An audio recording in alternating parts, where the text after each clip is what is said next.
हमको ठीक से मालूम है हमने क्या दिखलाया है। आपके आने वाले कल पर किसकी काली छाया है। देश मेरा आबाद रहे, अंतिम सांस तक चाहूंगा। हिंदुस्तान के सम्मान के खातिर चाहे सारे कष्ट उठाऊंगा। रात अंधेरी कितनी भी हो, सूरज हार नहीं सकता। न्याय के पथ के योद्धा को कोई पापी मार नहीं सकता। नमस्कार, मैं हूं सुरेश चौहान के और आप देख रहे हैं बिंदास बोल। आज के बिंदास बोल में सुप्रीम कोर्ट में सुदर्शन के यूपीएससी जिहाद का स्टेज जारी है, इसलिए उसी श्रृंखला में कोर्ट में क्या हुआ इस पर हम बहस करेंगे। कोर्ट का सम्मान करते हुए हमने यूपीएससी जिहाद के सीरीज को 4 एपिसोड के बाद रोका है। इस ऐतिहासिक निर्णय के बाद लगातार कोर्ट ने आज शुक्रवार के दिन सुनवाई का समय न होते हुए भी समय निकाल कर सुना। हमारे वकील ने 110 मिनट से ज्यादा समय तक अपने पक्ष को रखा। कई लंबी सुनवाई हुई, लेकिन सब मिलकर भी अभी उत्तर तक नहीं पहुंच पाए। परिणाम यह हुआ कि स्टे जारी है, लगातार स्टे जारी है। और आज हम उसी लिए बात कर रहे हैं कि क्या आरोप लग रहे हैं, क्या उसके उत्तर हैं और मीडिया की स्वतंत्रता कहां है। मीडिया की स्वतंत्रता के लिए देश भर में क्या क्या प्रदर्शन हुए, कौन इसके लिए क्या कह रहा है, वो भी दिखाऊंगा। और हमारे साथ आज एक बड़ा पैनल जुड़ा रहेगा, उनके पास भी मैं चलूंगा। और आज हमारे साथ भारतीय सेना के एक जवान रहेंगे जिनका परिचय मैं आपको कराने वाला हूं। यूपीएससी पर उनके पास जो चीजें हैं वो हिंदुस्तान के शायद ही कुछ लोगों के पास हो। उनको आज सिर्फ इंट्रोड्यूस कराऊंगा क्योंकि अभी उस पर बोलने से मना है। चलिए मैं पैनल का स्वागत करता हूं।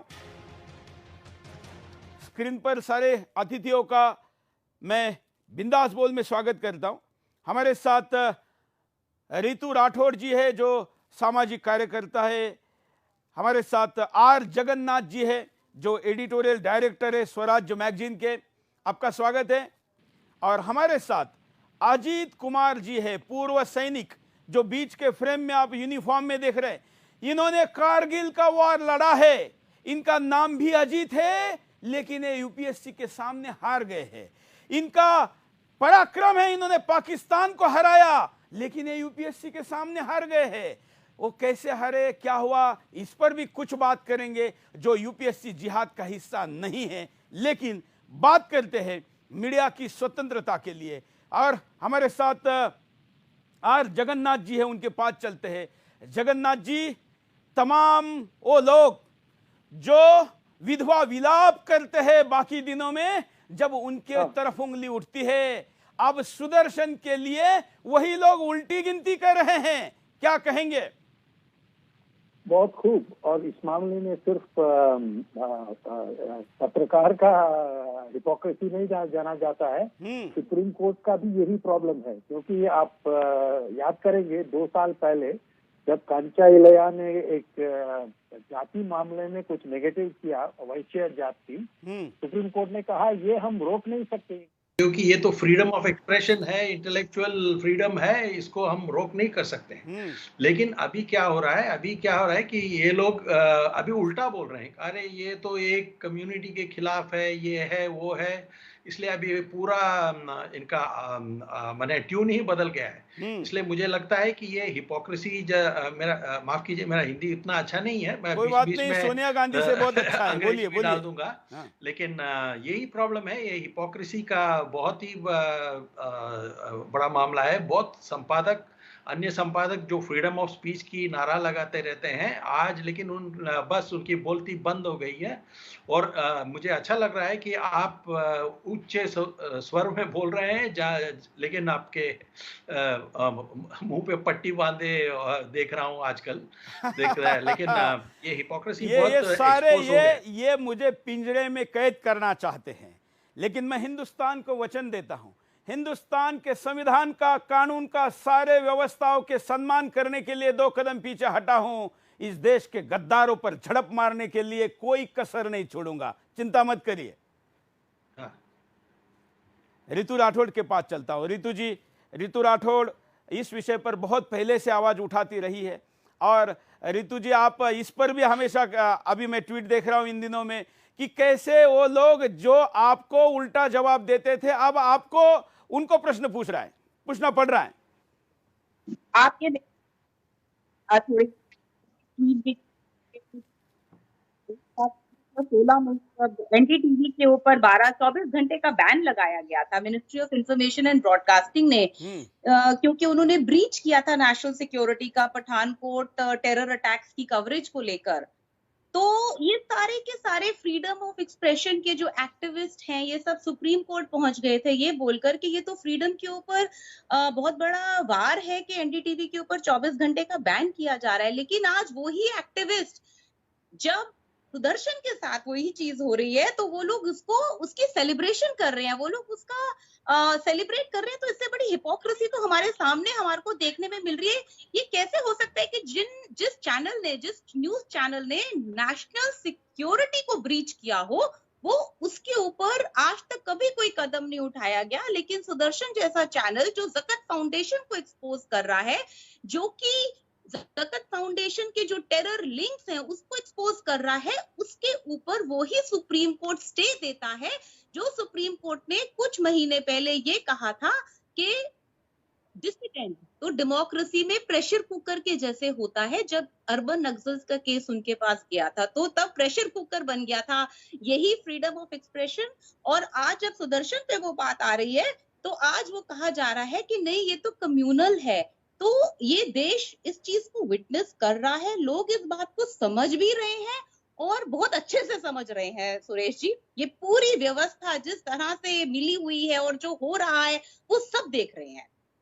बिल्कुल बिल्कुल, और देखना भी चाहिए, पता चलना चाहिए, क्योंकि जब तक सिक्का उछाला नहीं जाएगा दोनों तरफ के अब उसका पता नहीं चलेगा कि क्या है। और हिंदुस्तान के सामने हो रही घटनाएं, हमारे ऊपर हो रहा अन्याय, हमारा दमन जब तक लोग नहीं देखेंगे तब तक यह भी पता नहीं चलेगा कि इस देश में सत्य की आवाज उठाना, राष्ट्रवाद की बात करना और मूल्य आधारित पत्रकारिता करना कितना मुश्किल है।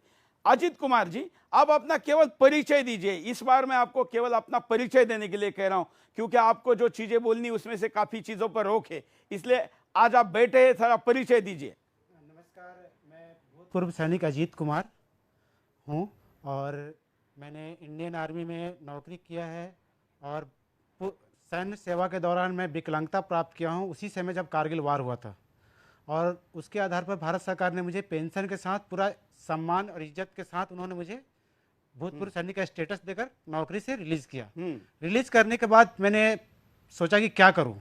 फिर मुझे लगा कि अगर हम लोग पाकिस्तानियों को हरा सकते हैं तो हमारे अंदर वो जज्बा है, जज्बा को सैल्यूट करते हुए मैंने अपनी पढ़ाई लिखाई शुरू किया। पढ़ाई लिखाई शुरू करने के बाद आईएएस के एग्जाम प्रथम प्रयास में मैंने निकाला। प्रथम प्रयास में निकालने के बाद मैंने मुख्य परीक्षा बहुत अच्छे से दिया। अच्छे से देने के बाद संघ लोक सेवा आयोग का जो एग्जामिनी कमेटी है उन्होंने रिजल्ट में डिस्क्वालीफाई किया। डिस्क्वालीफाई करने के बाद मुझे लगा कि ऐसा क्या हुआ। फिर मैंने पता किया आरटीआई से, तो उनको पता चला कि मेरा मार्कशीट को उन्होंने टेम्पर्ड किया है।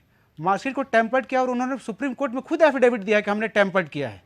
और जो भारतीय संविधान का अनुच्छेद 320 और 321 उनको इजाजत नहीं देता है। चलिए हम इस पर बाद में बात करते हैं। मतलब आपका कहना है कि आपके जो मार्क्स थे वो कम ज्यादा किए गए एक्चुअल मार्क्स से, ये खुद यूपीएससी ने एक्सेप्ट किया, ऐसा आप कह रहे हैं? हाँ, टेम्पर्ड किया। इसके डॉक्यूमेंट आपके पास है? हाँ जी, हाँ जी। ये सारे आप दिखाएंगे? हाँ जी। ठीक है, अब आज बने रहिए, क्योंकि स्टे उठने के बाद मैं आपको आपके कागजात के साथ टीवी पर लेके आऊंगा। आज मैं इसमें इंट्रोड्यूस कर रहा हूं। आज हम फोकस कर रहे हैं मीडिया की स्वतंत्रता के लिए और सुदर्शन के लिए। देश में ही नहीं विदेश में भी आवाज उठ रही है। मैं आपको मेरठ का प्रदर्शन दिखाता हूं, देखिए उत्तर प्रदेश का मेरठ में इस वक्त खड़ा हूं और तमाम हिंदू संगठन के लोग इस वक्त हमारे साथ यहाँ पर मौजूद हैं। तमाम लोग इस वक्त हमारे साथ कोशिश तुम्हारी जारी है। हिंदुत्व की आवाज़ है वो कहीं ना कहीं राष्ट्रीय स्तर का चैनल सुदर्शन न्यूज़ है जो हिंदुत्व की आवाज़ को उठाता है। और अगर इसे ही दबा दिया जाएगा तो बताइए हिंदुओं के पास क्या बचेगा। गिने चुने चैनल है जो हिंदुओं की आवाज़ को उठा के जो है आगे रखते हैं। और बिल्कुल होना चाहिए। सुदर्शन न्यूज़ एकमात्र ऐसा चैनल भारत के अंदर है जो आज हिंदुओं की या अपने हमारे समाज की आवाज़ को उठा रहा है। अगर उस आवाज़ को किसी भी माध्यम से दबाने की कोशिश की जा रही है तो क्या सारे अधिकार केवल माइनॉरिटी के हैं या सारे अधिकार केवल अन्य वर्गों के हैं? अगर आज हम बहुसंख्यक हैं तो किसी स्तर पर हम लोगों के लिए। जगन्नाथ जी की तरफ चलते। जगन्नाथ जी, जो आपने इस व्यक्ति की बात सुनी और इसने जो प्रश्न पूछा, ये हिंदुस्तान के बहुत लोगों के मन का प्रश्न है, लेकिन किसी के पास इसका उत्तर नहीं है। जगन्नाथ जी। हाँ जी, यही तो प्रॉब्लम है। हमारा जो सेक्युलर कॉन्स्टिट्यूशन जो है, संविधान जो है, वो बेसिकली माइनॉरिटेरियन कॉन्स्टिट्यूशन हो गया है, जिससे वहाँ का राइट्स जो है, जो अल्पसंख्यकों का राइट्स है, उस पर जोर देती है, और जो आम आदमी है, जो मेजॉरिटी में है, उनके लिए उनका माने मुंह बंद कर देती है। जैसे कि आपका भी मुंह बंद करवाने जा रहे हैं, लेकिन वो नहीं होगा, लेकिन वो मालूम है मुझे। लेकिन बात इतना ही है कि ये जो कॉन्स्टिट्यूशन है, ये माइनॉरिटेरियन है, और हमारे हर कॉन्स्टिट्यूशन में इक्वल राइट्स का नारा लगता है, लेकिन हमारे कॉन्स्टिट्यूशन में ऐसा कुछ नहीं है। हमारे कॉन्स्टिट्यूशन में डिलिबरेट एफर्ट्स है, जैसे कि कई राइट्स को सुपीरियर स्टेटस देते हैं, जैसे कि आर्टिकल्स 25 से 30 हैं, वहाँ पे उनका माने इंस्टीट्यूशंस को अलग राइट्स दिए जाते हैं। स्पीच में जब है, अगर आप किसी कम्युनिटी के बारे में बोलेंगे, तो अगर हिंदुओं के बारे में कुछ बोलेंगे तो वो ठीक है, वो फ्री स्पीच हो जाता है, और किसी के बारे में कुछ भी कहेंगे वो कम्युनल हो जाता है। कम्युनल का मतलब अंग्रेजी में सिर्फ इतना है कि परटेनिंग टू एक कम्युनिटी, एक जाति के बारे में, एक या ग्रुप के बारे में। लेकिन हमारे संविधान के कम्युनल नेगेटिव कन्नोटेशन हो गया है और सेक्युलर पॉजिटिव है। और सेक्युलर का जो ठेका लगा के रखे हैं, जैसे ये लेफ्ट और ये लिबरल लोग, वो क्या करते हैं कि वो अपने आप को लेबलिंग राइट्स देते हैं। वो जो चाहें, जिसको पसंद करें, उनको सेक्युलर कह जाते हैं, और जिनको जो उनके खिलाफ बोलते हैं, उनको कम्युनल कर दिया। यही प्रॉब्लम है, और ये इससे लड़ना होगा। और ये फ्रीडम ऑफ स्पीच कभी किसी का मुंह बंद नहीं किया जा सकता है। मुझे अच्छा लगता है कि आपका टीवी ये इश्यू जोर से ले रही है, अच्छा है।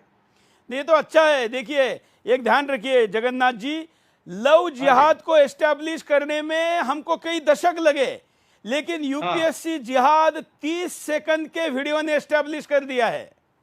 हाँ, देखिए, ये प्रॉब्लम यही है कि अफर्मेटिव एक्शन जो कहते हैं, वो तो सबके साथ कर देता है। अगर लेकिन इसको अगर आप क्या है, कुछ बैकडोर से कुछ करना चाहते हैं, जैसे कि जहाँ के कई मार्क्स कम कर दिए जाते हैं और ज़्यादा कर दिए जाते हैं, तो ये तो डेफिनेटली इक्वल राइट्स के खिलाफ है, ये करना ही नहीं चाहिए। लेकिन आपने वो एक्सपोज किया, देखिए, लेकिन शायद आप सुप्रीम कोर्ट ये डिस्कस नहीं करना चाहती है, लेकिन यही इसी तरीके से हमारा कोर्ट्स चला रहे हैं। देखते हैं क्या हो रहा है सामने सामने। बिल्कुल। मैं ऋतु राठौड़ से ये पूछना चाहूँगा कि देखिए, एक इकोसिस्टम कैसा काम करता है। सुदर्शन के इस शो के खिलाफ तथाकथित पूर्व छात्र के नाम पर कोई सुप्रीम कोर्ट गया, हाई कोर्ट गया, दो अलग गए, ये भी दिखाया। वकील एक ही थे, लेकिन पार्टियां अलग थी। और उसमें बड़ी बात यह है कि कोई कहता है ये कम्युनल है इसलिए रोको, दूसरा जाकर कहता है कि ये हेड स्पीच दे रहा है, इंटरवेंशन एप्लीकेशन लगाकर दूसरा वकील खड़ा हो जाता है, तीसरा वकील खड़ा होकर कहता है कि ये फेक न्यूज है। मतलब जो सारे टूल है वो एक साथ सारे बांध कैसे किसी के विरुद्ध छोड़े जाए, इसकी योजना है। ऋतु राठौड़। देखिए, आपके वो जो 30 सेकंड का आपने वीडियो की बात करी, आप देखिए वो तो सोशल मीडिया पे ही चलाई गई, आपके चैनल पे भी नहीं चलाई गई। उसके बावजूद भी हाई कोर्ट उस पे स्टे दे देता है, सुप्रीम कोर्ट कहता है नहीं, हाई कोर्ट कहता है हाँ। उसके बाद 1700 एफआईआर होती है आपके ऊपर देश भर में। आप देखिए इकोसिस्टम काम कैसे कर रहा है, आपने बिल्कुल बहुत उठाया। और उसके बाद आप ही ने एक बहुत अच्छा प्रोग्राम किया था, वो बहुत अच्छी इन्वेस्टिगेटिव जर्नलिज्म भी करी थी, जहां पर आपने जितनी भी इंटरनेशनल हेट हैंडल्स ट्विटर पे चले हुए हैं, कौन किसको फॉलो करता है, कैसे इसको इंटरनेशनल वेटेज और ग्रेविटी दी जाती है, उसमें तो आप ही ने बहुत अच्छा कार्यक्रम करा था। उसके बाद इंटरनेशनल चैनल्स सब, जो इनका हाइड्रा है, हम इसको एक हाइड्रा कहते हैं जिसके बहुत से टेंटिकल्स हैं, इन्होंने पहले वो 1700 एफआईआर किया, फिर उसके बाद इन्होंने अपने इंटरनेशनल वाले टेंटिकल को ऑन कर दिया, बटन दबा दिया कि आप लोग अपना मुंह खोलना शुरू कर दीजिए। फिर जो अपने हिंदुस्तान में जितने इनके टेंटिकल्स हैं वो एक्टिवेट कर दिए जाते हैं कि इसको प्रोपेगेंडा करिए कि ये हेट स्पीच है। फैक्ट के ऊपर डिबेट नहीं कर रहे, लेकिन ओनली प्रोपेगेंडा कर रहे हैं। और अब आप देखिए कितने आईएएस और आईपीएस ऑफिसर्स रिटायर्ड जाके सुप्रीम कोर्ट में पहुंच जाते हैं। ये बिल्कुल जैसे अखलक के टाइम से हम ये देखते आ रहे हैं कि वो अवार्ड वापस करना, साइन करना, सब कुछ करना वो सेम है। तो एक प्रश्न हमें यहाँ पे ये पूछने बनता है कि क्या मुस्लिम्स अगर कुछ क्राइम कर रहे हैं या कुछ एंटी नेशनल एक्टिविटीज कर रहे हैं, तो क्या अगर उसके बारे में कोई मीडिया बोलेगा तो क्या वो हमेशा हेट क्राइम ही होगा? तो ये क्वेश्चन तो पूरे हिंदुस्तान को पूछना चाहिए, सारे जितनी भी गवर्नमेंट से पूछना चाहिए, जुडिशरी से पूछना चाहिए, क्या अगर मुस्लिम नाम आ जाएगा तो क्या वो हेट क्राइम लेबल हो जाएगा, चाहे बिना इन्वेस्टिगेशन किए हुए? आपके साथ जो हुआ वो अभी देखते हुए अभी तो आप कुछ जो ऐसा ही बोल लग रही रहा है, अभी जो आप बोल रहे हैं वो भी क्राइम कर रही है आप। बिल्कुल हो सकता है मेरे को भी बोला जाए कि आपने उनका नाम ले लिया, ये क्राइम है। तो आप देखिए, क्या ये हम एक डेमोक्रेटिक कंट्री में रह रहे हैं? एक्चुअली में जो बोला जाता है यहाँ पे, तो मेजोरिटी को जिस तरह से हिंदूज को सब्जुगेट किया जा रहा है, चाहे वो कॉन्स्टिट्यूशनल हो, चाहे वो डेमोक्रेटिक हो, हमें तो बोलने ही नहीं दिया जा रहा। हमारे मीडिया, जो मीडिया हमारे साइड पर बोलता है, उस मीडिया को डिस्क्रेडिट करने के लिए हिंदुस्तान से लेकर दुनिया भर के इनके जो टेंटिकल्स हैं, जो इनकी ऑर्गेनाइजेशंस हैं, वो गाली देना शुरू कर देती हैं। तो ये तो एक पैटर्न साफ हो गया, और इस पैटर्न को तो हम 2014 से देखते ही आ रहे हैं। जब से प्रधानमंत्री नरेंद्र मोदी ने कमान संभाली है, तब से इन लोगों को हम देख ही रहे हैं। हर इशू पे जिस तरह का पैटर्न फॉलो होता है, सुदर्शन के साथ भी वही पैटर्न फॉलो किया गया है।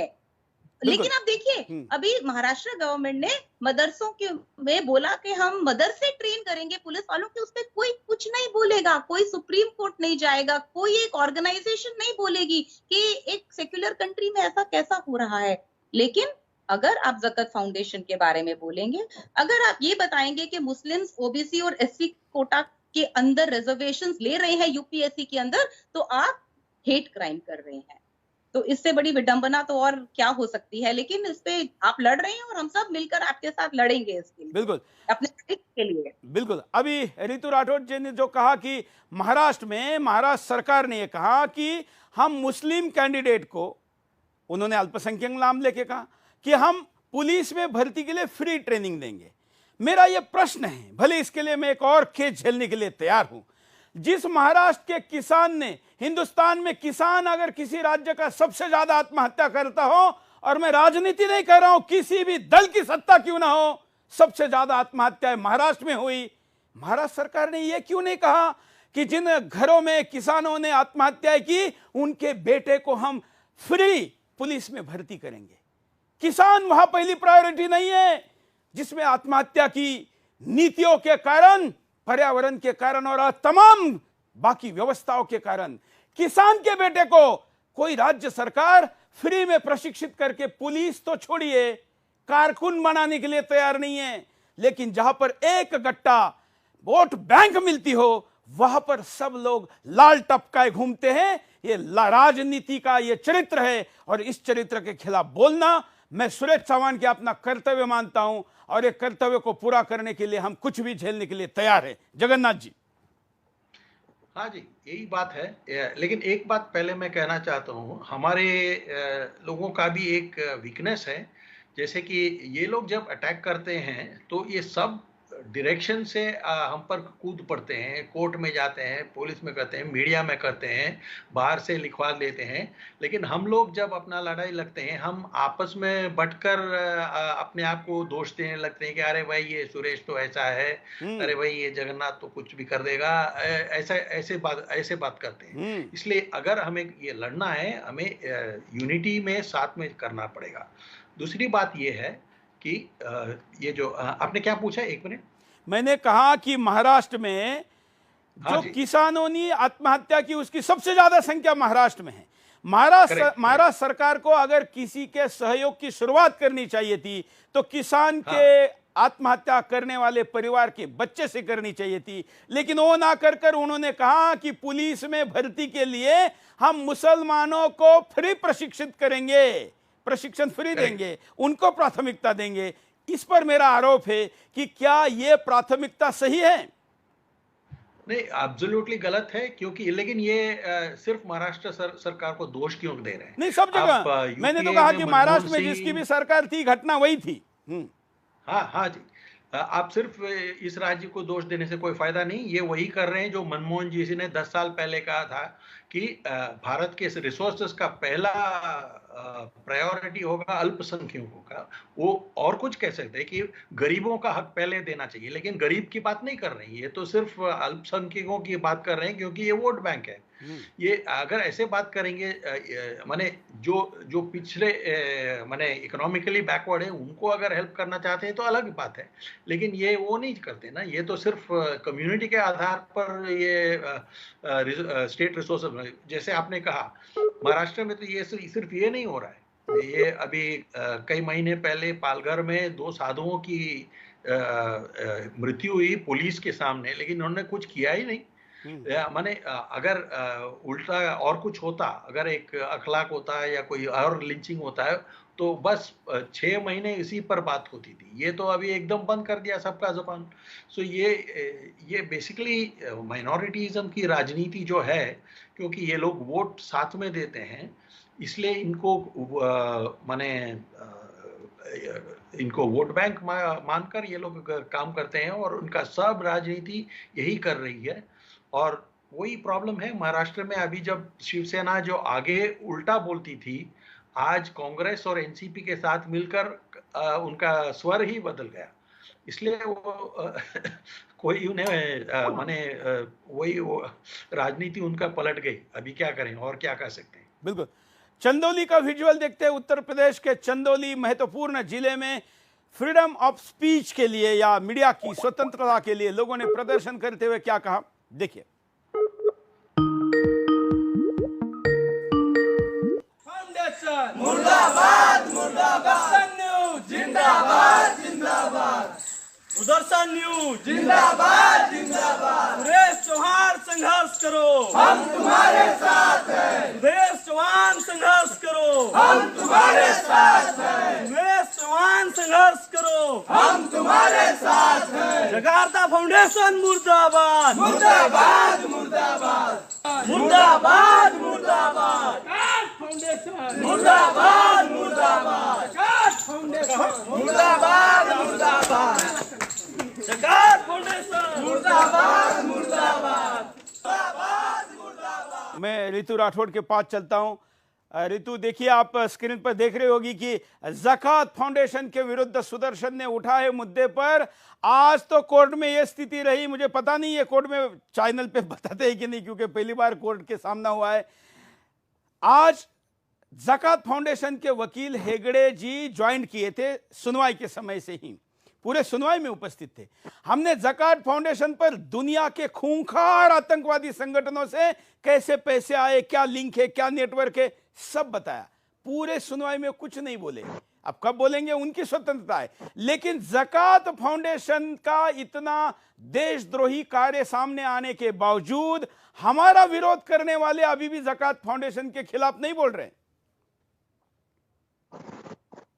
वो नहीं बोलेंगे सुरेश जी, क्योंकि आप समझिए, मैंने जैसे कि पहले आपसे कहा था, ज़कात फाउंडेशन पे हमला करने का मतलब है, उनको एक्सपोज करने का मतलब है कि हम मुस्लिम्स के अगेंस्ट बोल रहे हैं। वो ये नहीं समझ रहे हैं कि अगर मुस्लिम्स एंटी कंट्री एक्टिविटी कर रहे हैं तो उसको एक्सपोज कर रहे हैं। नहीं, उनको ये कि अरे ज़कात तो मुस्लिम्स की है, इसको कैसे एक्सपोज किया जा सकता है। तो उनके लिए ज़कात is equal to not also, मैं माइनॉरिटी भी नहीं बोलूंगी, मैं अल्पसंख्यक भी नहीं बोलूंगी, मैं बिल्कुल क्लैरिटी से बोलूंगी ज़कात मतलब मुस्लिम। और मनमोहन सिंह जी ने कहा था कि पहला राइट मुसलमानों के ऊपर होना चाहिए इस देश के रिसोर्सेज का। तो हम ये टॉप से लेकर नीचे तक यही ट्रिकल हो रहा है और यही एक भाषा को समझा जाता है। और ये देखिए, आप कितनी हैरानी की बात है कि उनके वकील ने अपना मुंह तक नहीं खोला, लेकिन ये सबके सब चुप है, वो उस चीज फेक नहीं बोल रहे। आपको शायद पता नहीं, शेखर गुप्ता जी ने सुदर्शन के प्रोग्राम के ऊपर यूट्यूब पे एक हेट स्पीच करके, जो आपने पीछे कार्यक्रम करे, जो 4 एपिसोड करे, उनके ऊपर उन्होंने एक कार्यक्रम भी करा है। लेकिन वो उसपे तो कार्यक्रम करेंगे कि आपने मुस्लिम शब्द यूज किया, आपने यूपीएससी जिहाद वर्ड यूज किया, लेकिन आज जब ज़कात के सामने के जो चीथड़े आपने करे हैं, वो उसके ऊपर कोई प्रोग्राम नहीं करेंगे शेखर गुप्ता जी। मैं ये ऑन रिकॉर्ड बोल रही हूँ, क्योंकि ज़कात इज इक्वल टू मुस्लिम, और मुस्लिम्स अनटचेबल, आप उनको नहीं टच कर सकते। अगर आप टच करोगे तो आप हेट क्राइम कर रहे हो, आप हेट स्पीच दे रहे हो। तो ये तो जो इनके दोहरे स्टैंडर्ड्स हैं, डबल स्टैंडर्ड्स हैं, ये तो मेरे मेरे ये ना थोड़ा सा वक्त और ये फिर पूरे देश के लोग इनके ऊपर थू थू करेंगे, बहुत कर रहे हैं, ऑलरेडी एक्सपोज हो चुके हैं ये लोग, ये और होंगे। ये आपके इस माध्यम से जो ये इनका अप स्टैंड हो रहा है, ये और एक्सपोज होंगे। ये सिर्फ अपने आप को नंगा कर रहे हैं पूरे देश के सामने। बिल्कुल। मैं मुझे ऐसा लगता है इस पूरे प्रक्रिया को अगर हम देखें तो शेखर गुप्ता जैसे तमाम जो लोग हैं ना, जिनको आजकल कुछ लोग बेरोजगार भी कहते हैं, वो कभी प्राइम टाइम करते थे, कभी बड़े बड़े अखबारों के एडिटर इन चीफ थे, आजकल यूट्यूब चैनल चला रहे। मैं मेरे समर्थकों को कहता हूं कि इनको बोलने से मत रोकिए, कम से कम यूट्यूब से कुछ पैसे आ रहे, हमारा भटका हुआ पत्रकार का घर चल रहा है, पेट पल रहा है, तो दया करिए उनको बोलने दीजिए, कम से कम वो कहीं तो अपना घर चलाए, ऐसा ना हो कि भूखे मरे, इसलिए उनको बोलने दीजिए। ऋतु जी कोई बात नहीं है, हमको गाली देकर भी किसी का पेट भरता है तो ये भी मानवता है और हमारे धर्म में इसकी पुण्य मिलता है, बोलने दीजिए उनको। बिल्कुल बोले, लेकिन अपने आप को जो वो एक फ्रीडम ऑफ एक्सप्रेशन और सच्चाई का देव प्रेजेंट करते हैं वो ना करें, दोनों तरफ की पहलू रखें, सब करें, कोई उनको मना नहीं कर रहा। मैं उसका एनालिसिस बताता हूँ, मैं उसका एनालिसिस बताता हूँ करते हैं कि जिन्होंने भी और ये पूरे देश को जानना बहुत जरूरी है कि ये सब के सब जो है ये एंटी सिविलाइजेशनल गद्दार है। मैं देश गद्दार नहीं बोलूंगी, पर हाँ, जो हमारी संस्कृति है, जो हमारे कल्चर है, ये उसके विरुद्ध रहते हैं हमेशा। मैं तो कहता हूं कि ये तमाम जो लोग हैं, मैं दावा करता हूं, हमने इसके ऊपर रिसर्च किया पूरी टीम लगाकर, जिसने भी मेरे या यूपीएससी के खिलाफ शो किया है, इस शो के जिहाद, यूपीएससी जिहाद शो के खिलाफ, उनके कमेंट में जाकर देखेंगे तो 95% कमेंट हमारे फेवर में है। मैं दावा करता हूं अगर ये किसी भी हमारे खिलाफ हुए शो के नीचे नहीं होगा तो मैं स्क्रीन पर इसके लिए स्वीकारने के लिए तैयार हूं। इतना समर्थन इस मुद्दे को, लोगों को पहली बार लग रहा है कि अरे हमारा वो बात बोली गई है जो आज तक किसी ने नहीं बोली और वो सत्य है, सबूतों के साथ है। हमारे फैक्ट को टेम्पर्ड करके न्यायालय के सामने कैसे रखा गया, हमने पिछले शो में आपको बताया था।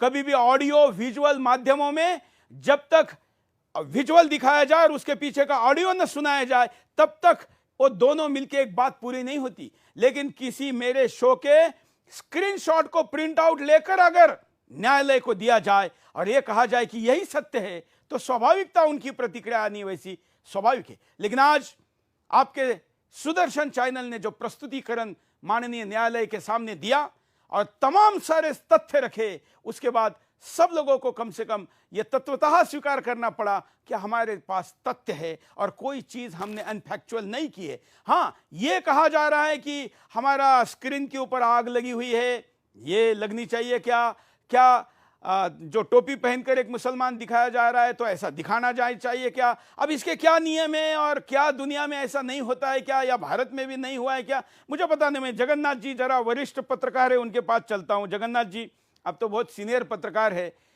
क्या किसी चैनल पर अभी ये अभी वाइप आ रहा है ना, इस पे भी आग लगी हुई है? मैं माननीय न्यायालय का पूरा सम्मान करता हूं, फिर दोहराता हूं कि न्यायालय ही नहीं इस देश की संवैधानिक संस्थाएं बची रहे, इसके लिए सुरेश चौहान के बलिदान देने के लिए तैयार है। लेकिन मेरा प्रश्न है जगन्नाथ जी, हम पत्रकार के नाते अपने अपने प्लेटफॉर्म पे तो चर्चा ही कर सकते हैं, आप वरिष्ठ पत्रकार, इसलिए मैं आपको पूछ रहा हूं, क्या कोई टीवी चैनल कैसा ग्राफिक बनाए, इस पर भी अब चर्चा होगी या उसके कारण कोई प्रतिबंध लगेंगे? देखिए, सुप्रीम कोर्ट शायद कारण सोच रहा है कैसे आपको बंद करा जाए या इस प्रोग्राम को एटलीस्ट खारिज किया जाए, वो वही रीज़न ढूंढ रही है मुझे लगता है।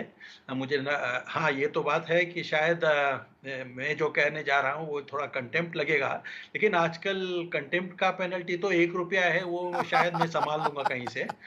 लेकिन सिर्फ इतना कहना चाहता हूँ कि आजकल कहीं भी किसी भी कंट्री में जो भी हेट स्पीच जो कहा जाता है उसको डिफाइन नहीं किया है। आजकल क्या हो रहा है कि जो इकोसिस्टम के डोमिनेट कर रहे हैं वो लोग हेट स्पीच को ऐसे डिफाइन कर रहे हैं कि अगर मुझे आपका मुंह पसंद नहीं है तो आप हेट स्पीच बोल रहे हैं, अगर आप मेरे साइड में हैं तो आप कुछ भी बोल सकते हैं, उसे हेट स्पीच नहीं करेंगे।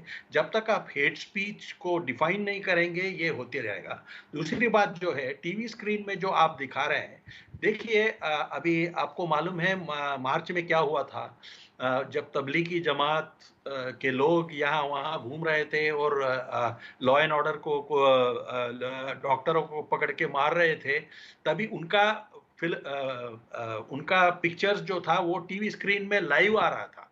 उसको भी आप कह सकते हैं, अभी आप कहीं स्क्रीन के पीछे बैकग्राउंड में आग लगा रहे हैं, वो कौन सोचेगा कि ये कोई टेंडेंशियस या कम्युनल है या किसी एक्चुअल आदमी को आपने टोपी पहना के दिखा दिया।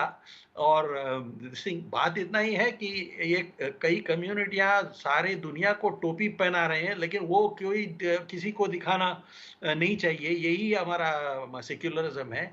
ये आपने एक्सपोज कर दिया है, इसलिए सब लोग इधर उधर भाग रहे हैं, कारण सोच रहे हैं कि कैसे इसका मुंह बंद किया जाए अभी। लेकिन मुझे यकीन है कि आपका मुंह कभी बंद नहीं होगा, वो अच्छा ही है।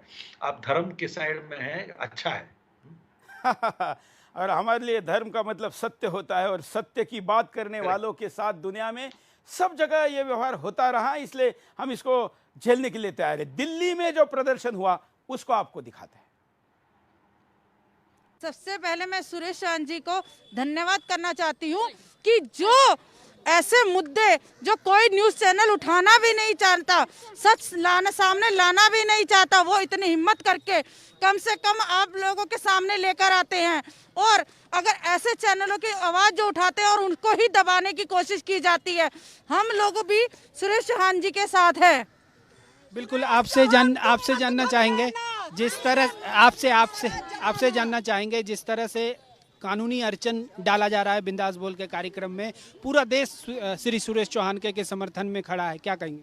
मैं भी यही कहना चाहूँगी जो रागनी जी ने कहा है। और सुरेश चौहान जी, हम सब आपके साथ हैं, कोई चिंता करने की बात नहीं, हम सब आपके साथ हैं, पूरे साथ देंगे। सुरेश चौहान जी, हम आपके साथ हैं, आप सुदर्शन चैनल को चलाइए और हम आपके साथ हैं, पूरा देश आपके साथ है। हम भी सुरेश चैनल के साथ हैं, आपके साथ हैं, और मुहिम में चैनल चलाइए, आप हमेशा आपके साथ हैं। बिल्कुल आपसे जानना चाहेंगे। सुरेश चौहान जी, आपका पहले थैंक यू कहते हैं कि आपने ये मुहिम छेड़ी है और हम आपके साथ हैं, पूरा भारत आपके। सबसे पहले मैं सुरेश चौहान जी को, मैं ऋतु जी को पूछता हूँ। ऋतु जी, देखिए मेरे पास 1000 से ज़्यादा लोकेशन से इस प्रकार के वीडियो आए हैं। मतलब हमें भी नहीं पता था कि आसाम के फलाने इतने छोटे से तहसील से भी वीडियो आ रहा है, छोटे छोटे बच्चे भी वीडियो बनाकर भेज रहे। और इतना ही नहीं, जो बच्चों ने वीडियो बनाकर भेजे ना, हमारे विरुद्ध के लोगों ने सुप्रीम कोर्ट में उन वीडियो को दिखाया और कहा कि देखिए सुरेश चौहान के लिए ऐसे ऐसे बच्चे बात कर रहे हैं और वो बच्चे सुरेश चौहान के बनना चाहते हैं, तो क्या सुरेश चौहान के कोई बच्चा बने तो उसमें नुकसान है? एक वीडियो जरा दिखाता हूँ, क्योंकि कंट्रोल रूम के पास नहीं होगा तो इसलिए मैं जरा कैमरामैन को इधर लेने के लिए कहूँगा। मेरे सुदर्शन चैनल को बैन करने वाले लोगों, आप लोग से सिर्फ इतना ही कहूंगी, सुदर्शन अस्त्र है भगवान श्री कृष्ण का, तुम क्या इसके सामने टिक पाओगे?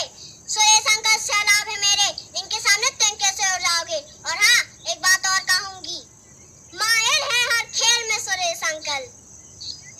अब तुम ही लोग तय कर लो कौन सा खेल खेलना है। जय हिंद, जय भारत, जय सुदर्शन। अब बताइए, क्या इन बच्ची ने क्या गलत कहा है? लेकिन ये वीडियो के ऊपर भी आपत्ति ली जा रही है। ऋतु जी, इस वीडियो के ऊपर आपत्ति किसने ली सुरेश जी? बकायदा कोर्ट में। इतना ही नहीं, आप जो बोल रहे हैं ना, ये भी परसों कोर्ट में जाएगा सोमवार को। यहाँ जो कॉल आ रहे हैं, लोग वीडियो बोल रहे हैं, मतलब मुझे लगता है कि कुछ लोगों ने सुदर्शन पर चल रहे एक एक मिनट को देखना शुरू किया है। लेकिन ये अच्छा है। मैं तो कहता हूं कि जो देखेगा वो कुछ दिनों में या तो बदल जाएगा या फिर पीछे पड़ना छोड़ देगा। क्या इस वीडियो में गलत है ऋतु जी? देखो, ऐसा तो इस वीडियो में कुछ नहीं। मेरे हिसाब से सब जो इसमें इन्वॉल्व हैं पार्टीज, उनको ये समझना चाहिए कि इस देश की जो एक बहुसंख्यक पॉपुलेशन है, जो हिंदू पॉपुलेशन हम जिसको कहते हैं, अंदर कितना एक गुस्सा भरा हुआ है। आप उसको कोई देखना क्यों नहीं चाह रहा? क्यों? और वो गुस्सा, वो जो एक निराशा है, वो निराशा गुस्से में बदली हुई है, वो क्यों ऐसा है? क्या सरकारें और क्या जुडिशरी इस बात को का संदर्भ लेगी? ये बच्ची जो मुझे दिख रहा है ना, वो एक दिख रहा है कि कहीं ना कहीं बहुत ज्यादा अन्याय हो रहा है बहुसंख्यक के साथ, और वो क्योंकि वो अन्याय हो रहा है और क्योंकि वो सुरेश चौहान के उस अन्याय के खिलाफ बोल रहा है, तो इसलिए सब लोग, वो छोटे बच्चे उसके साथ जुड़ रहे हैं। वो क्यों बोल रहे हैं? क्योंकि कहीं ना कहीं अन्याय होता हुआ फील हो रहा है उनको, निराशा है। वो निराशा और अन्याय गुस्से में बदल गया है।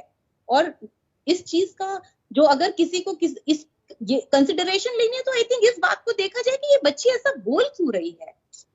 उसको तो किसी ने सिखाया नहीं, उसको तो सुरेश चौहान के ने महाराष्ट्र में जाके बोला नहीं कि बच्ची तुम ऐसा बोलो, वो तो अपने आप से ऐसा बोल रही है। तो इसमें तो एक अन्याय की गूंज मुझे ज्यादा दिखाई दे रही है सुरेश जी, इस बच्ची की आवाज में। इसलिए वो सुरेश चौहान के बनना चाहती है, इसलिए वो सुरेश चौहान के का साथ दे रही है। ये एक आरोप हम पे लगाया जा रहा है कि हम हिंदुस्तान में मुसलमानों के विरुद्ध लोगों को उस्का रहे हैं।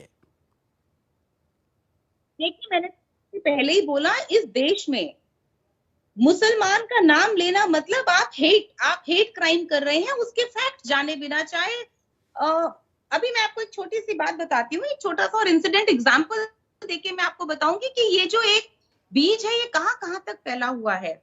अभी एक हिंदू आईटी सेल ने कंप्लेंट करी थी दिल्ली के पुलिस थाने में। एक इंस्टाग्राम पे एक अकाउंट बहुत गंदी गंदी गालियां हमारे देवी माताओं और देवी देवताओं को दे रही थी, बकायदा तस्वीरों के साथ बहुत गंदा लिखा जा रहा था। तो जब उनकी कंप्लेंट हुई तो आप हैरान रह जाएंगे कि एसएचओ ने ये लिख कर दिया कि नहीं, इसमें कुछ भी कम्युनल नहीं है।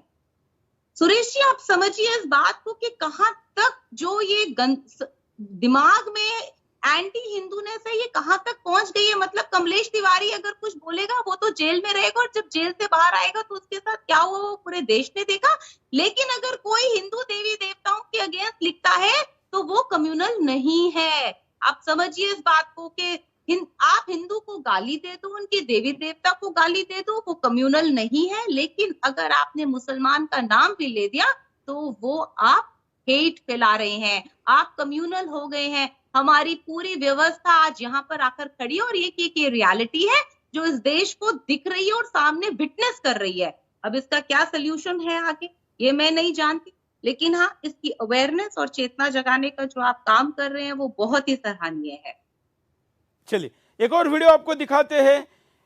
ये वीडियो है बलिया उत्तर प्रदेश का। उत्तर प्रदेश के ही वीडियो को आज अब हम प्राथमिकता के तौर पर शुरू में दिखा रहे हैं। रोज वीडियो दिखेंगे।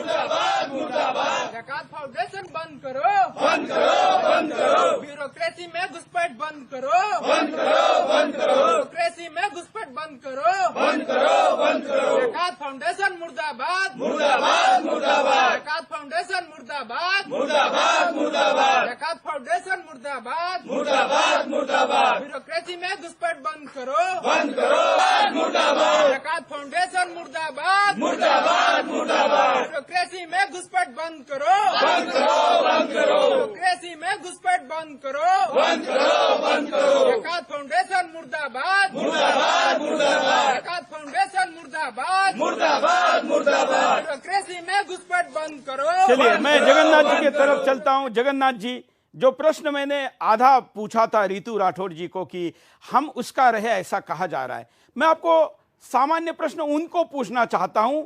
आप पैनल में है इसलिए मैं आपको संबोधित कर रहा हूं।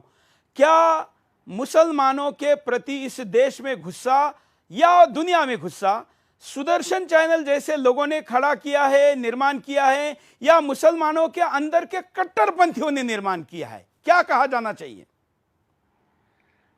देखिए, उनका जो इंटरनल प्रॉब्लम्स है वो सब जगह, सिर्फ भारत में नहीं। आप रिसेंटली आपने सुना होगा कि स्वीडन में कहीं रायट्स हुए थे, इसलिए कि एक राइट विंग पार्टी ने कुछ उनके खिलाफ कुछ कह दिया और पूरा रायट शुरू हो गया।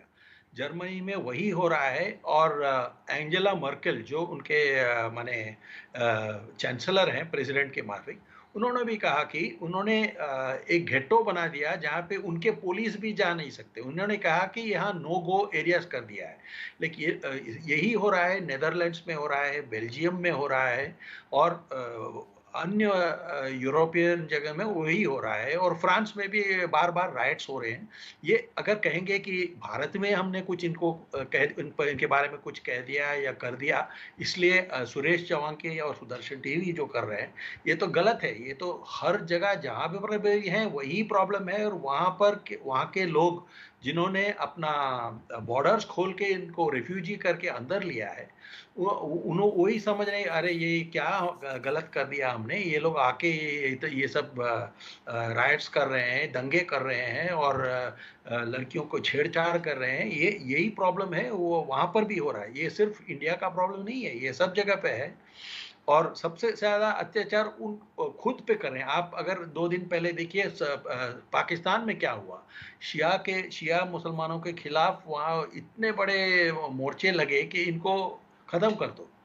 यही बात लग रही है। इसलिए इनका क्या है ना, ये इंटरनल बात जो है वो बाहर आ रही है, और उस वायलेंस को रोकने के लिए वो खुद कुछ नहीं पा रहे हैं। इसलिए वो उनको इंट्रोस्पेक्ट करना चाहिए कि हमने क्या गलत किया जिसके कारण और लोग और कम्युनिटीज हमें इस नज़र से देख रहे हैं।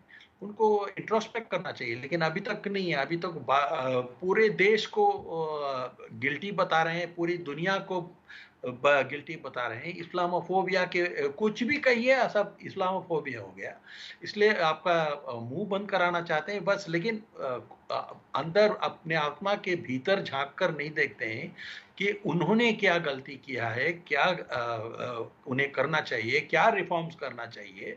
वही सोच उनमें बन ही नहीं रही है। वही उनको इंट्रोस्पेक्ट करना चाहिए, वही मैं कहूँगा। और दूसरों को दोष देने से, सुदर्शन टीवी या सुरेश चौहान को माने विलन ठहरा के, इससे कुछ नहीं होने वाला है। क्या रितु जी, आपको नहीं लगता कि मुस्लिम समाज के इस वक्त हित की बात इसी में है कि वही विचार करे कि भाई आज भारत में आप सुरेश चौहान के को दोषी ठहरा रहे हो, दिल्ली के दंगे में आप एक बीजेपी नेता को दोषी ठहरा रहे हो, आप स्वीडन में किसी और को दोषी ठहरा रहे हो। क्या ये थोड़ा आत्ममंथन का समय नहीं है? देखिए, ऐसा है कि जैसा कि बहुत लोग कहते हैं, इस्लाम एक पॉलिटिकल आइडियोलॉजी है, और ये इनका एक तकिया है। ये कभी भी एक इनका विंग जो है वो वायलेंस में बिलीव करता है, और जो इनका दूसरा है वो चुप रहता है। मैं आपको एक एग्जांपल देके बताती हूँ। सफर सरेश वाला जी की मैं ट्वीट लाइन देख रही थी। जब सुप्रीम कोर्ट ने सुदर्शन के खिलाफ वो स्टे दिया, वो परसों 2-3 दिन पहले, तो वो बहुत सेलिब्रेट कर रहे थे अपने ट्विटर के ऊपर कि ये हमारी जय हो, हमारी डेमोक्रेसी की जय हो, कि हेट क्राइम, हेट को उन्होंने, हेट स्पीच को बंद करवाया सुप्रीम कोर्ट ने। लेकिन इनको ये करना चाहिए था, या इनको एक्चुअली में बोलना चाहिए था कि नहीं, ज़कत फाउंडेशन की इन्वेस्टिगेशन होनी चाहिए। अगर सुरेश चौहान के ज़कत के बारे में कुछ खुलासे करे हैं तो मैं रिक्वेस्ट करूंगा गवर्नमेंट से कि उसको इन्वेस्टिगेट करे। पर वो उनके पढ़े लिखे समाज के जो रिप्रेजेंटेटिव हैं वो ये बात नहीं करते। वो क्या बोलते हैं, वो सेलिब्रेट करते हैं। तो ये तो इनका एक पैटर्न है ही। हम इनसे हम चाहेंगे, हम तो खुद चाहेंगे कि अगर रिफॉर्म्स हो, इस्लाम के अंदर रिफॉर्म हो। जो इनका एक वायलेंट स्ट्रीक है, फैसिज्म है, दूसरे रिलीजन्स को के जो फॉलोअर्स हैं उनको काफिर बोलना, उनको नीचा देखना, वो सब इनके अंदर से जाए। लेकिन 1200 साल की हिस्ट्री, जो इतिहास है, वो इस चीज को दिखाता है कि ऐसा नहीं है। चाहे वो फिर पहले एजुकेशन मिनिस्टर मौलाना जी हो, चाहे वो जफर जी हो, कोई भी इस बात को नहीं ले रहा कि ज़कत की इन्वेस्टिगेशन होनी चाहिए, लेकिन सब सुदर्शन पे लगे हुए, स्टे पे को सेलिब्रेट करने में लगे हुए हैं। तो यहाँ से तो इनकी हिपोक्रेसी दिखती है। सुरेश, मेरे ख्याल से ये जो आप कह रहे हैं कि इंट्रोस्पेक्शन, सेल्फ इंट्रोस्पेक्शन, इनको आत्म मंथन करना चाहिए, तो मेरे ख्याल से मैं तो इसको बोलूंगी कि ये थोड़ा सा इनसे ज्यादा ही उम्मीद करने वाली बात हो गई है। प्रैक्टिकल तो ये नहीं है, ऐसा कुछ नहीं होने वाला। देश के नागरिक होने के नाते होने वाला है। बिल्कुल बिल्कुल। हमसे जब एक अच्छाई बोलने की अपेक्षा करे तो मैंने एक अच्छाई की अपेक्षा करके दिखाई, और कुछ नहीं है। वहीं पर एक अगर हिंदू संस्था के ऊपर कुछ ऐसा अटैक होगा तो हम शायद और आप शायद सबसे पहले बोलेंगे कि इन्वेस्टिगेशन करिए। अगर ऐसा कुछ है तो इन्वेस्टिगेशन करिए। हिंदू समाज उसको नहीं प्रोटेक्ट करेगा, लेकिन मुसलमान समाज जो है वो प्रोटेक्ट करता है। क्यों करता है? अब आप सीए को ही देख लीजिए ना, उन्होंने एंटी सीए प्रोटेस्ट में क्या हुआ, तो वो तो पैटर्न सामने दिखता हुआ हमें दिख रहा है। तो आप ही को दोषी ठहराया जाएगा, कोई नहीं बोलेगा कि नहीं सख्त तो इन्वेस्टिगेट करें। जगन्नाथ जी के पास चलते उसके पहले मैं चित्रकूट का वीडियो दिखाना चाहूंगा, क्योंकि देश भर में हम दिन भर कई प्रदर्शन दिखा रहे हैं और प्रदर्शन करने वालों को स्पेस मिलना चाहिए, क्योंकि उनकी भी अभिव्यक्ति की स्वतंत्रता है। इसलिए कुछ वीडियो मैं ले रहा हूं। चित्रकूट। जकात फाउंडेशन मुर्दाबाद मुर्दाबाद, जकात फाउंडेशन मुर्दाबाद मुर्दाबाद, जकात फाउंडेशन मुर्दाबाद मुर्दाबाद, जकात फाउंडेशन मुर्दाबाद मुर्दाबाद। सुरेश जी संघर्ष करो, हम तुम्हारे साथ हैं। सुरेश जी संघर्ष करो, हम तुम्हारे साथ हैं। सुरेश जी संघर्ष करो, हम तुम्हारे साथ हैं। सुरेश जी संघर्ष करो, हम तुम्हारे साथ हैं। जकात फाउंडेशन। लॉकडाउन के बावजूद और ज्यादा संख्या में एकत्र नहीं आ सकते, इसलिए यह स्थिति है। मैं दावा करता हूं कि 21 सितंबर के बाद जब देश भर में यह खुल जाएगा तो उसके बाद आपको प्रदर्शनों में वो संख्या दिखेगी जो 21 के बाद सरकार ने अनुमति दी है। और पूरे देश भर में ज़कात फाउंडेशन की सच्चाई क्या है और सुदर्शन का साथ देना क्यों जरूरी है, इस पर सुरेश चौहान के नहीं लोग बोलेंगे। अब थोड़ा सा मैं जगन्नाथ जी के पास फिर चलता हूं। जगन्नाथ जी, हमको एफिडेविट देने वाली बात सामने आ रही कि सुदर्शन ने एफिडेविट देना चाहिए, वकील लोग भी बोल रहे हैं, कोर्ट भी बोल रही है, बाकी लोग भी बोल रहे हैं। अब क्या अब तक तो हिंदुस्तान के किसी टीवी चैनल ने किसी कोर्ट में, एक तो पहले तो किसी कोर्ट में स्टे ही नहीं लगा, लेकिन स्टे लगा और एफिडेविट हिंदुस्तान में पहली बार देने की बात आ रही। मैं 15 वर्ष सुदर्शन चला रहा हूं, 30 वर्ष मेरे पत्रकारिता को हो रहे हैं, मैं समझ नहीं पा रहा हूं कि मैं क्या लिखूं। ये एफिडेविट अगर करना ही है तो पूरा मीडिया पर करना चाहिए, क्योंकि कोई ना कोई कुछ ना कुछ तो कहते रहता है। इसलिए मुझे लगता है कि ये सिलेक्टिविटी बहुत ख़राब है, सिर्फ आपके चुप कराने के लिए कर रहे हैं। इसलिए आपको तो एफिडेविट नहीं देना चाहिए मेरे ख्याल से, लेकिन आपको आपके लॉयर ये ठीक करेंगे। लेकिन ये एफिडेविट जो है, जैसे ये कोर्ट का मामला नहीं है, ये अगर लॉ के खिलाफ आपने कुछ किया है तो आपके खिलाफ कार्रवाई कर सकते हैं, एफआईआर कर सकते हैं, जो भी कर सकते हैं। लेकिन कोर्ट अगर इस मामले में घुसे और कहे कि आपको ये स्टेटमेंट देना है कि आप ये कुछ नहीं करेंगे, वो कुछ नहीं करेंगे, ये गलत बात है मेरे ख्याल से। और कोर्ट को ये सब इंसिस्ट नहीं करना चाहिए। ये बहुत सिलेक्टिव काइंड ऑफ रिक्वायरमेंट है। मेरे ख्याल से आपको ये रेजिस्ट करना चाहिए, क्योंकि अगर आप देखें तो बहुत सारे चैनल हैं। आप अगर देखें आज यूपी के उर्दू अखबार में देखिए क्या क्या कचरा लिखते हैं, लेकिन उनको तो एफिडेविट देने को कहीं नहीं कहा था। जैसे ये क्या है ना, सिर्फ बहुत सिलेक्टिव टारगेटिंग है, ये ठीक नहीं है। बिल्कुल बिल्कुल, आपने उर्दू अखबारों की बात की तो इसलिए मुझे याद आया, हमारे भाग्यनगर के, जिसको लोग हैदराबाद कहते हैं, वहाँ के रिपोर्टर ने मुझे वहाँ के उर्दू अखबारों की कटिंग्स भेजी है। आप मेरे खिलाफ क्या नहीं बोला गया है, मतलब मुझे तो सारी उर्दू नहीं समझ में आती, लेकिन मैं जरा दर्शकों को बताना चाहूँगा। ये देखिए, ये पूरे अखबार का पहला पेज ही सुरेश चौहान के हैं, ये पूरा फर्स्ट। ऐसा मैंने क्या कर दिया पता नहीं, बस एक प्रश्न ही तो पूछा था, जिस प्रश्न को करोड़ों हिंदुस्तानी पूछ रहे उस एक प्रश्न को पूछा था। ये देखिए, सत्य को कौन जानना चाहता है।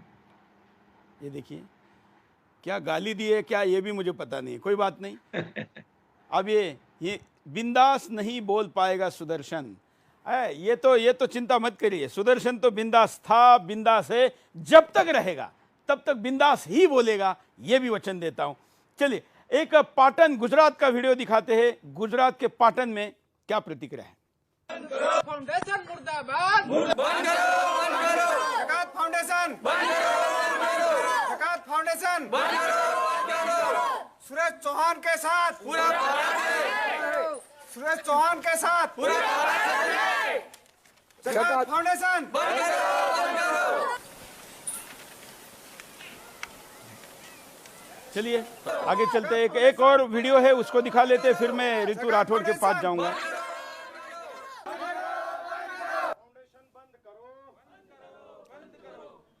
फाउंडेशन बंद करो, बंद करो, बंद करो, बंद करो, बंद करो। ओबीसी के हक पर डाका बंद करो, बंद करो। मुस्लिम आरक्षण।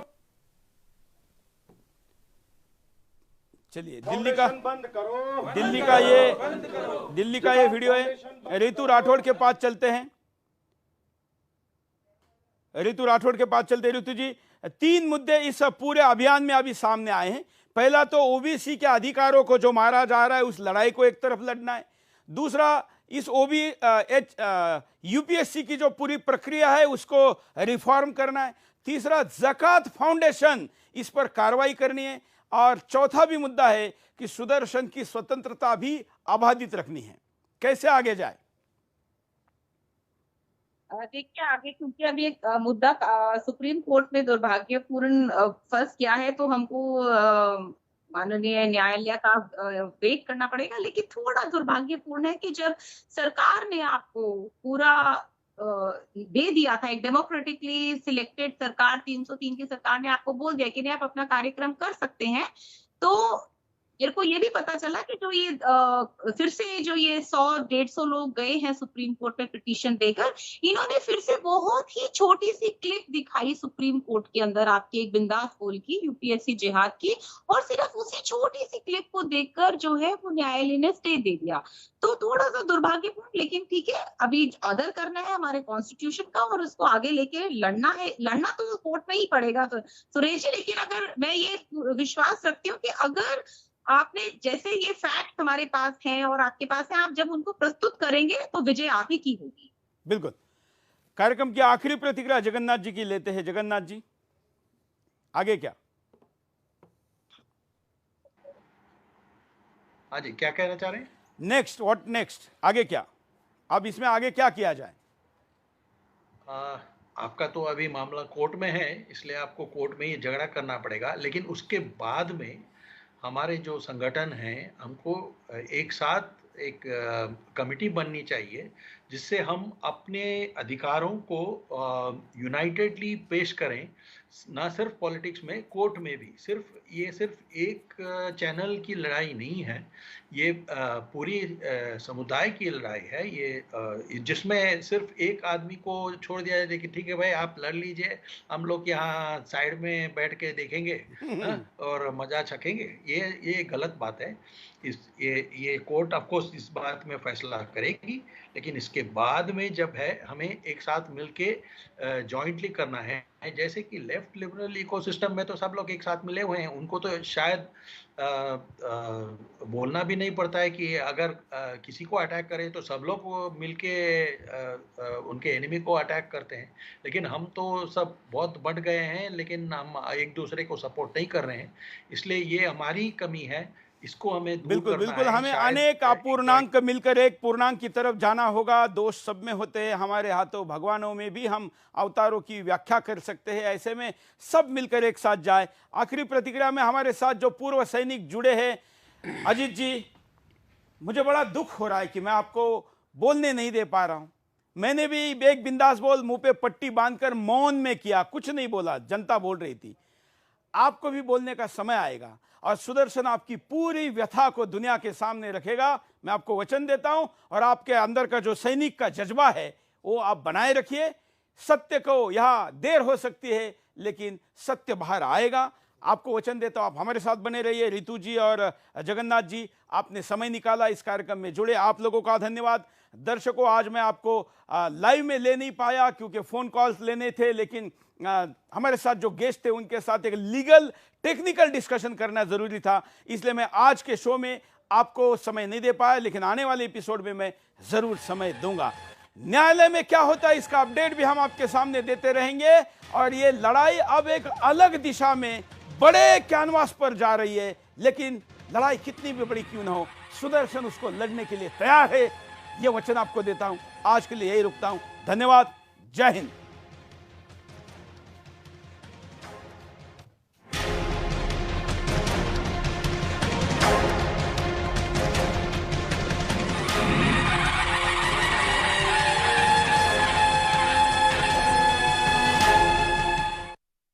हमारी लाइफ में मुश्किल दिनों के दर्द, उनका असमय होना, चिड़चिड़ापन, थकान, कमजोरी व खून की कमी जैसे तकलीफें होती हैं। इनसे घबराएं नहीं, अपनाएं 90 वर्षों से इंडिया की नंबर 1 औषधि व टॉनिक हेमपुष्पा। मीठा या नमकीन, चाहे